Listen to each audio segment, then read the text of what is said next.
Hello friends, तो आइए देखते हैं आज का फर्स्ट क्वेश्चन। साहित्य अकादमी पुरस्कार 2021 उर्दू भाषा के लिए किसे प्रदान किया गया? तो इसका आंसर है चंद्रभान ख्याल।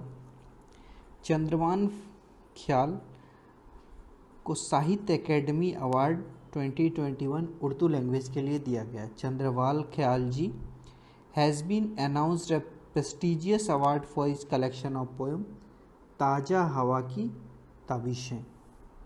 Jagdish Prasad Mandal was awarded the Sahitya Academy Award for Maithili language for his novel Pangu. Next question, हाल ही में नियुक्त किए गए ब्रांड एम्बेसडर के संबंध में कौन सम्मिलित है? तो सारे सही हैं। तनिष्का कोटिया और रितिका कोटिया बेटी बचाओ बेटी पढ़ाओ योजना के लिए गुरुग्राम से ब्रांड एम्बेसडर हैं। ऋषभ पंत डिश टीवी के ब्रांड एम्बेसडर हैं और शाहरुख खान थम्स अप के ब्रांड एम्बेसडर हैं। नेक्स्ट क्वेश्चन, यूक्रेन पर रूस द्वारा किए गए हमले के बाद किस बाल्टिक देश ने अपने देश में आपातकाल की घोषणा की है? तो ये लिथुआनिया है। लिथुआनिया के प्रेसिडेंट गितनस नौसेदा ने डिक्लेयर किया state emergency in the country due to arrival of a large number of migrant from neighbouring Belarus. This emergency will be in effect till March 10. Capital of Lithuania Vilnius and Lithuania का currency जो है euro है। Next question, हाल ही में किस राज्य के पहले आदिवासी मुख्यमंत्री हेमानंद बिस्वाल का निधन हो गया है? तो इसका आंसर है Orissa. Hemanand Biswal first tribal chief minister of Odisha as well as last Congress chief minister of the state passed away. Adivasi Biswal of Jharsuguda district served as chief minister twice from 1989 to 1990 and 1999 to 2000 and was elected PM of Sundargarh in 2009.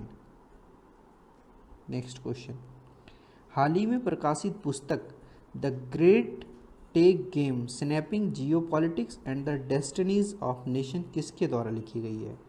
तो ये अनिरुद्ध सूरी के द्वारा लिखा गया है। The great tech game shaping geopolitics and the destinies of nation Anirudh Suri के द्वारा लिखा गया है। नेक्स्ट क्वेश्चन, निम्नलिखित नियुक्तियों में से कौन सम्मिलित है? कौन सा सही है? तो सारे सही हैं। सेबी की पहली महिला प्रमुख माधवी पूरी बुच हैं। आइकिया इंडिया के पहली महिला सीईओ सुजैन पुलवेरर हैं और deputy chief of army staff Channira बंसी पोनप्पा हैं। नेक्स्ट क्वेश्चन, भारत के बाहर किस देश में भारतीय प्रौद्योगिकी संस्थान आईआईटी अपनी शाखा स्थापित करेगा? तो यह है UAE. Indian institute of technology IIT ने अपना ब्रांच इंडिया के बाहर यूनाइटेड अरब अमीरात में खोलने जा रहा है as part of the comprehensive economic partnership agreement जो कि साइन किया गया है यूनाइटेड अरब अमीरात गवर्नमेंट और इंडिया के द्वारा। नेक्स्ट क्वेश्चन, हाल ही में T20 अंतर्राष्ट्रीय क्रिकेट में सबसे ज़्यादा रन बनाने वाले खिलाड़ी कौन बन गए हैं? तो इसका आंसर है Rohit Sharma. Indian captain Rohit Sharma highest run scorer हैं T20 इंटरनेशनल में। He has left behind Martin Guptill of New Zealand and Virat Kohli of India in this matter. He made this record against Sri Lanka in the first T20 being played at the Ikana Stadium at Lucknow. Next question, हाल ही में उत्तराखंड के देहरादून में बनाए जा रहे लखवार बांध परियोजना को केंद्र सरकार की मंजूरी मिली है। यह किस नदी पर स्थित है? तो यह यमुना नदी पर स्थित है। Lakhwar project 204 meter high cement dam बनाया जा रहा है यमुना रिवर पर near Lohari village in Dehradun district of Uttarakhand. Lakhwar and Renuji dam project जिसे 300 मेगावाट इलेक्ट्रिसिटी जनरेट किया जाएगा। Total of 6 state Uttarakhand, Himachal Pradesh, Rajasthan, Uttar Pradesh, Delhi, Haryana इसको बेनिफिट मिलेगा water from Lakhwar project.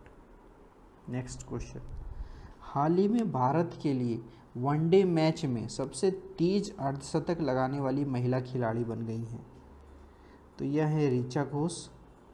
Richa Ghosh fastest female player to score the fastest 50 for India in ODIs. In the fourth match of the 5-match ODI series against New Zealand, Richa Ghosh has made this record by completing her 50 in just 26 balls. Next question, 27 फरवरी से 10 मार्च के बीच बेलगाम कर्नाटक में भारत और किस देश के बीच तीसरे संयुक्त सैन्य अभ्यास धर्म गार्जियन 2022 का आयोजन किया जा रहा है? तो इसका आंसर है जापान। थर्ड एडिशन है Indo Japan joint military exercise धर्म गार्जियन विल बी ऑर्गेनाइज्ड इन बेलगाम कर्नाटका 27 फरवरी से 10 मार्च तक। 15th battalion Maratha light infantry regiment India की तरफ से and Japanese ground self defence forces will participate from Japan side.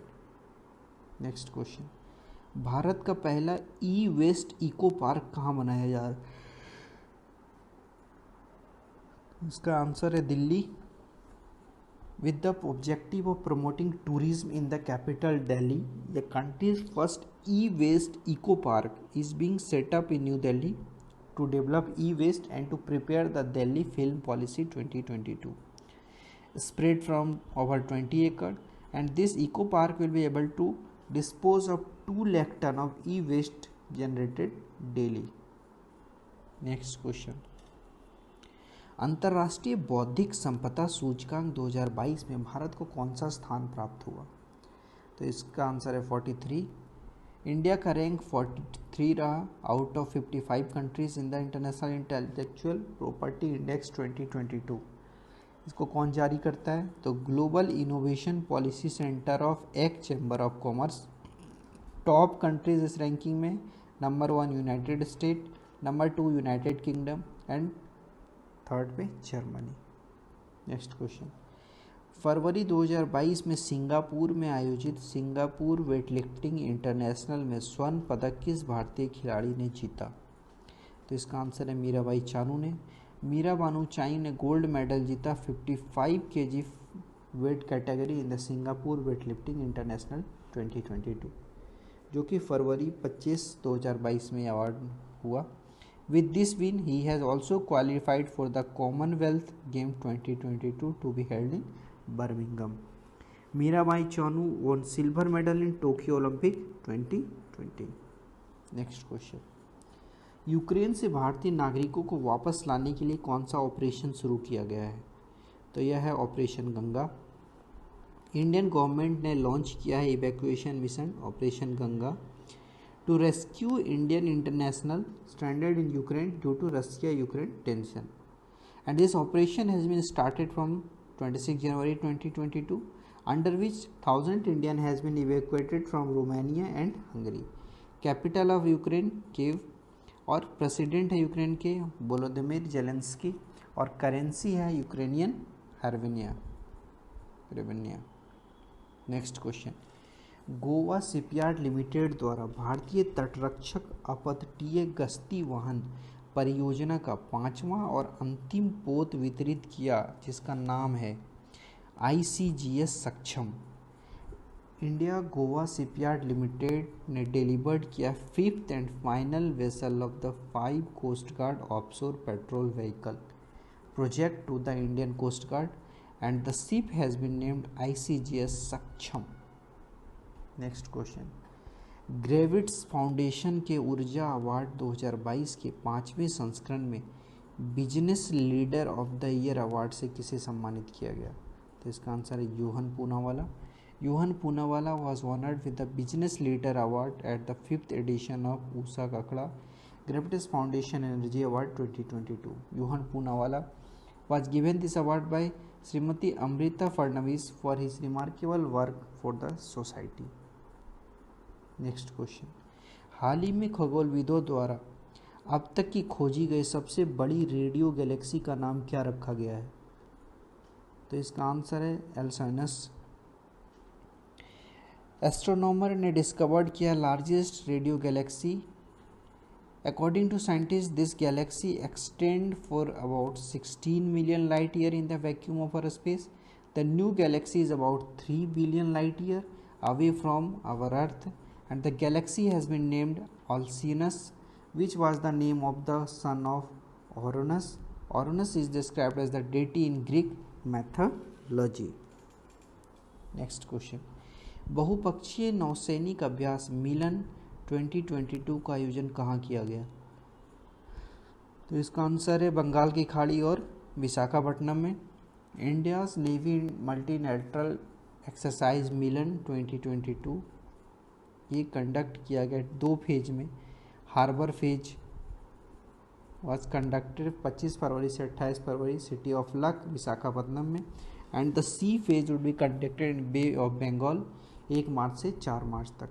इसका थीम था camaraderie harmony cooperation whose aim is to present India as a responsible maritime power to the world at large. Next question, Ramesh Babu Praggnanandhaa किस विश्व champion को हराने वाले अब तक के सबसे कम उम्र के शतरंज खिलाड़ी बन गए हैं? तो ये मैग्नस कार्लसन है। India 16-year-old chess grand master Ramesh Babu Praggnanandhaa created history by defeating world number 1 chess player Magnus Carlsen Norway की हैं। In an online chess tournament Praggnanandhaa is the third Indian player after Vishwanath Anand and P Harikrishna to beat defending world champions in Carlsen. Next question, हाल ही में IIT Roorkee के द्वारा किसान mobile app किस राज्य में लॉन्च किया गया है? तो यह है उत्तराखंड। आईआईटी रुड़की के द्वारा mobile app Kisan for farmers agro meteorological advisory services will be provided to the farmers through this app. Next question, primary और प्री प्राइमरी छात्रों को खुले में शिक्षा उपलब्ध कराने के लिए किस राज्य में परय शिक्षालय नामक ओपन एयर क्लासरूम प्रोग्राम शुरू किया गया है? तो यह आंसर है पश्चिम बंगाल। वेस्ट बंगाल गवर्नमेंट ने लॉन्च किया है Paray Shikshalay, a community based schooling effort in the neighbourhood targeting primary students up to class 5 to revive open classroom education. The program aimed to bring back a large section of students who has dropped out of the formal education system over the past 2 years due to the closure of school following the pandemic. Next question. मानव तस्करी पर अंकुश लगाने के लिए निम्नलिखित में से किस संस्था द्वारा राष्ट्रव्यापी अभियान ऑपरेशन आहट शुरू किया गया है? तो ये आरपीएफ के द्वारा शुरू किया गया है operation Aahat. Nation wide campaign to stop human trafficking has been launched by the railway protection force as part of operation Aahat. A special team will be deployed on all long distance route to rescue the victims, and this team will focus specially on women and children from traffickers. Next question. फरवरी 2022 में संयुक्त राष्ट्र एवं विश्व bank के सहयोग से किस देश द्वारा वन ओशन समिट का आयोजन किया गया? तो इसका आंसर है France. One ocean summit organise किया गया फ्रांस में in Brest in collaboration with the World Bank and United Nation from February 9 to February 11. The convening of this conference is to inspire the international community to take concrete action to support and protect healthy and sustainable marine ecosystem. Next question. हाल ही में किस राज्य सरकार द्वारा प्रशासन में सुधार के लिए प्रोजेक्ट सद्भावना की शुरुआत की गई है? तो इसका आंसर है असम। असम गवर्नमेंट ने स्टार्ट किया है प्रोजेक्ट कॉल्ड सद्भावना, under which the pending file in the state secretariat will be settled. Under project Sadbhavana, the state government will dispose of about 4 to 5 lakh file lying in the secretariat within a year.